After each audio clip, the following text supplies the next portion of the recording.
Oke, Shalom, selamat siang Pak Heri dan teman-teman. Terima kasih untuk kesempatan yang telah diberikan kepada kami. Kami dari kelompok 5 akan mempresentasikan judul perikop Yesus menyembuhkan seorang yang sakit kusta di antara 3 Injil, yaitu Matius, Markus, dan Lukas. Yang pertama-tama kita akan melihat perbedaan latar tempatnya. Kalau teman-teman bisa lihat di Injil Matius pasal 8 ayat 1 berbunyi setelah Yesus turun dari bukit, dan di Injil Markus 1 ayat 39 sampai 40 itu tidak ada keterangan tempatnya. Jadi Markus tidak menjelaskan tempatnya itu di mana. Dan di Injil Lukas 5 ayat 12 Yesus berada dalam sebuah kota. Nah, di sini kami mengambil komentari jadi menurut Rui Hastuti dalam Matius 8 ayat 1, kata bukit itu berada di dekat kota Kapernaum, dan kota Kapernaum masuk dalam provinsi Galilea. Jadi, dan menurut Wycliffe dalam Markus 1 ayat 40, Yesus dalam perjalanan ke Galilea. Dan menurut Matthew Henry dalam Lukas 5 ayat 12, kata kota itu adalah Kapernaum, tetapi kalau di Injil Lukasnya itu tidak menyebutkan namanya di sini. Mungkin karena hal itu dapat menyinggung pemerintah kota itu, karena di sana berkeliaran seorang yang menderita kusta. Nah, makan masuk ke eksposisi kata. Nah, dari ketiga Injil ini ada persamaan dan perbedaannya. Dan dari persamaannya itu, dari ketiga Injil ini adalah kata kusta. Nah, yang perbedaannya itu adalah dari Injil Matius itu sujud menyembah, dan Injil Markus 1 ayat 40 itu berlutut di hadapannya, ia memohon bantuannya. Dan di Injil Lukas itu tersungkurlah ia dan memohon. Nah, sebelum masuk ke dalam menjelaskan perbedaannya itu, kita harus tahu dulu pengertian penyakit kusta pada zaman orang Yahudi. Menurut William Barclay, itu kusta adalah penyakit yang paling mengerikan. Penyakit kusta dimulai dengan bintik-bintik kecil yang kemudian bernanah, bulu mata rontok, pita suara kerongkongan berbengkak, suara menjadi parau, hilangnya daya rasa pada bagian-bagian tubuh tertentu, lepasnya jari tangan dan kaki, dan kemungkinan tangan dan kaki itu ikut lepas. Penyakit kusta seperti ini biasa berlangsung selama 25-30 tahun. Keadaan tubuh penderita penyakit kusta cukup mengerikan pada masa itu. Dalam hukum agama Yahudi pada saat itu ada 61 macam sentuhan yang dapat menajiskan. Salah satunya adalah menyentuh orang yang terkena penyakit kusta. Karena orang yang menderita penyakit kusta itu saat itu sudah dianggap mati. Tidak ada orang yang boleh mendekati orang yang terkena penyakit kusta dari 1,5 meter. Nah, masuk ke kusta. Terjemahan AYT berkata kusta, dan terjemahan BIS bahasa Indonesia sehari-hari terjemahannya berpenyakit kulit yang mengerikan, dan menurut King James leper, dan NIV leprosy. Nah, dari sumber strongnya kata kusta itu bahasa Yunaninya adalah lepros. Lepros berarti bersisik, kudis. Dan menurut Kamus Alkitab, orang yang berpenyakit kusta, penyakit itu ada pada kulitnya yang penuh dengan sisik-sisik putih licin, mengkilap, dan dagingnya sekitarnya tidak terasa sakit lagi saat disentuh. Penyakit ini tak terobatkan. Di kalangan orang Ibrani, penyakit ini dianggap najis dan berbahaya karena dapat menular. Nah, pada zaman Yesus, saat itu semua penderita kusta dilarang untuk memasuki kota Yerusalem dan tempat kota-kota lain yang bertembok keliling. Oleh karena itu harus diasingkan dari masyarakat. Nah, tempat pengasingan orang kusta biasanya itu disebut Mekista. Ruang ini berada dalam sinagoge. Jadi di dalam sinagoge itu ada ruang khusus yang terpencil yang dikhususkan bagi mereka yang menderita penyakit kusta. Nah, Kamus Browning-nya, apabila seorang kusta sembuh, harus diadakan upacara pentahiran oleh seorang imam. Teman-teman bisa lihat di kitab Imamat 14 ayat 2-20 dan Injil Lukas 1-44. Kata sujud menyembah dalam Matius ini perbedaannya. King James berkata, "There's come a leper and worship him." Bahasa Yunani menyembah itu adalah proskuneo, atau dalam pelafalannya disebut proskoneo, yang artinya berciuman, seperti anjing menjilati tangan tuannya, berjongkok, bersujud dalam penghormatannya untuk memberi penghormatan atau memuja atau menyembah, atau lebih singkatnya itu bersujud sampai mukanya menyentuh tanah.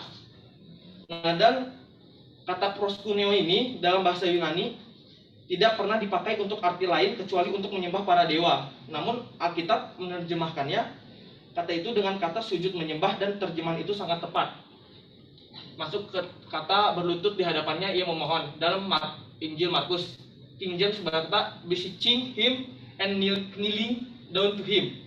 Bahasa Yunaninya memohon itu adalah parakaleo, atau dalam pelafalannya parakaleo, yang artinya memanggil dengan dekat, memohon menjadi baik, keinginan, dan atau enggak berdoa.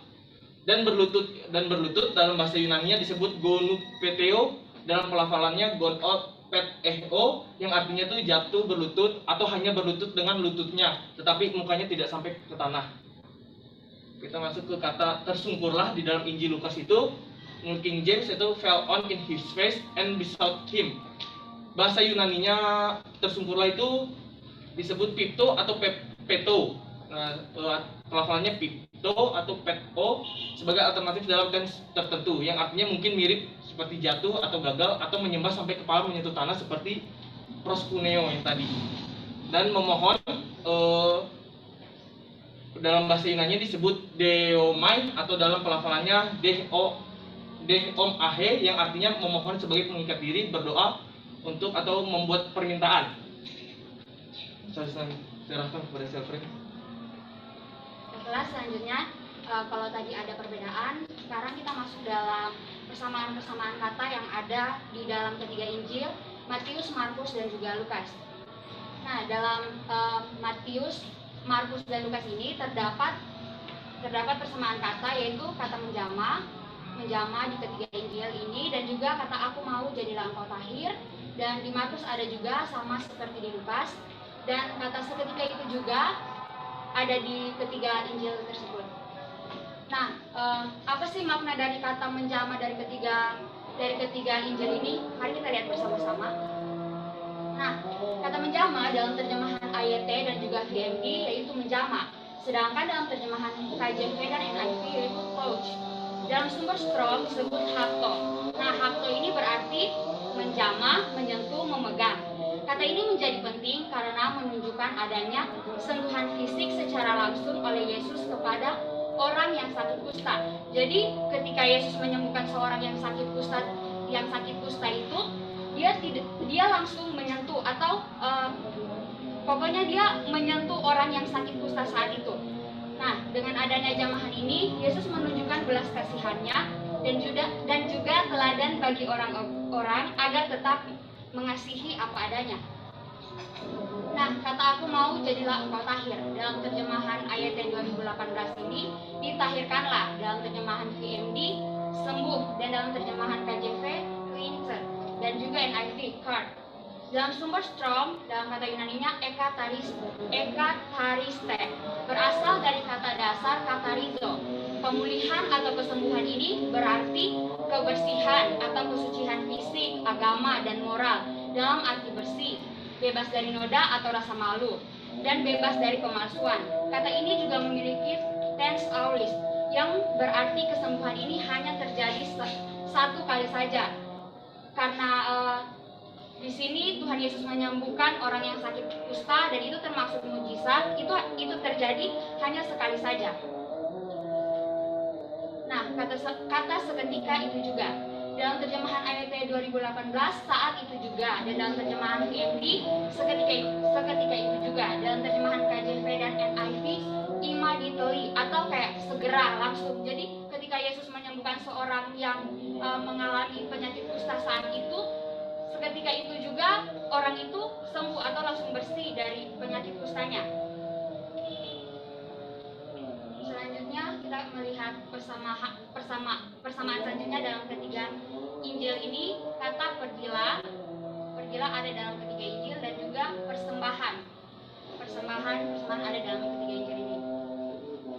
Nah, kata persembahan dalam terjemahan AYT yaitu kurban, dan dalam VMD persembahan, dalam terjemahan KJV dan NIV yaitu gift. Dalam sumber Strong disebut doron. Kata doron ini digunakan sebagai bentuk pemberian manusia, pengorbanan, pemberian uang, dan pemberian untuk Allah. Dalam konteks ini, maka persembahan yang dimaksud adalah kurban pentahiran. Nah, mungkin teman-teman bertanya, kurban pentahiran seperti apa sih yang dipersembahkan orang yang telah sembuh ketika disembuhkan oleh Tuhan dalam penyakit kusta saat itu, teman-teman bisa melihat dalam Imamat pasal 14 tadi. Nah, di situ sudah dijelaskan. Selanjutnya kata pergilah. Dalam terjemahan AYT 2018, kata pergilah dan VMD pergi. Dalam terjemahan KJV, go, dan NIV juga. Sedangkan dalam sumber Strong disebut hupage, dari kata dasar hupago. Injil sinoptik kebanyakan menggunakannya dalam bentuk imperatif atau kata perintah. Jadi ketika orang yang terkena penyakit kusta itu disembuhkan, Tuhan Yesus memerintahkan dia untuk pergi. Termaksud dalam bagian ini. Oleh karena itu, ini adalah perintah utama Yesus kepada orang kusta agar ia pergi, tidak hanya berdiam diri saja. Juga adanya sebuah tradisi untuk memperlihatkan diri kepada para imam bahwa dirinya sudah sembuh. Ini membutuhkan tindakan dari dirinya sendiri. Nah, dalam tradisi orang Yahudi pada saat itu, jadi kalau orang yang sudah disembuhkan atau orang yang sudah bersih dalam penyakit kustanya, dia harus melapor kepada imam dan membawa persembahan kepada imam. Perlu kita ketahui bersama-sama bahwa saat itu orang penderita kusta saat itu dalam tradisi orang Yahudi bahwa mereka itu sangat takut sekali tertular oleh penyakit-penyakit yang sulit disembuhkan. Contohnya seperti penyakit kusta ini. Karena penyakit kusta ini bertahan sampai 25 sampai 30 tahun. Nah, apa dampak dari perbedaan kisah? Jadi adanya perbedaan di mana sesungguhnya Tuhan Yesus menyembuhkan seorang yang mengalami penyakit kusta. Yang kedua, adanya perbedaan pandangan atau terjadinya perdebatan tentang alur cerita. Yang ketiga, adanya perbedaan pandangan tentang tempat di mana Yesus pergi. Dari ayat-ayat tadi atau kata-kata kunci tadi, kami mengambil ada dua kata menjadi makna teologi. Yang pertama, itu mengapa Tuhan Yesus langsung menyembuhkan seorang yang terkena penyakit kusta saat itu. Karena penderita kusta ini yakin bahwa Yesus bersedia menggunakan kuasanya untuk penderita kusta. Dia mengatakan bahwa jika Yesus berkenan, Yesus dapat membuat dia bersih. Penderita kusta ini mencari lebih dari kesembuhan. Dia ingin pembersihan, tidak hanya dari penyakit kusta, tetapi juga dari semua akibat buruknya terhadap hidup dan jiwanya. Jadi penderita kusta saat itu datang kepada Yesus dengan penuh kerendahan diri dan tidak menuntut penyembuhan daripada Tuhan. Kita dapat melihat ayat ini dalam Injil Matius tadi. Di situ dia berkata, Tuhan, jika Tuhan mau. Dan mukjizat itu juga terjadi karena adanya kerjasama antara usaha orang yang penuh iman dan anugerah Allah yang tidak mengenal batas dan perbedaan. Makna teologi yang kedua kami ambil yaitu apa makna Tuhan Yesus menjamah orang yang terkena penyakit kusta saat itu. Padahal mungkin Tuhan Yesus dapat menyembuhkan orang yang terkena penyakit kusta saat itu bisa dengan perkataan dan juga dia bisa menyembuhkannya bahkan dengan pikiran. Namun Tuhan Yesus menjamah orang yang berpenyakit kusta saat itu dengan sentuhan, karena itulah yang dibutuhkan penderita kusta pada saat itu. Karena tradisi orang Yahudi pada saat itu, orang yang berpenyakit kusta itu dianggap najis dan dijauhi. Bahkan saat mereka berjalan saja, mereka harus berkata-kata najis, najis, najis. Jadi betapa najisnya orang yang menderita penyakit kusta saat itu. Dan para imam-imam ada yang melempari orang yang terkena penyakit kusta ini dengan batu.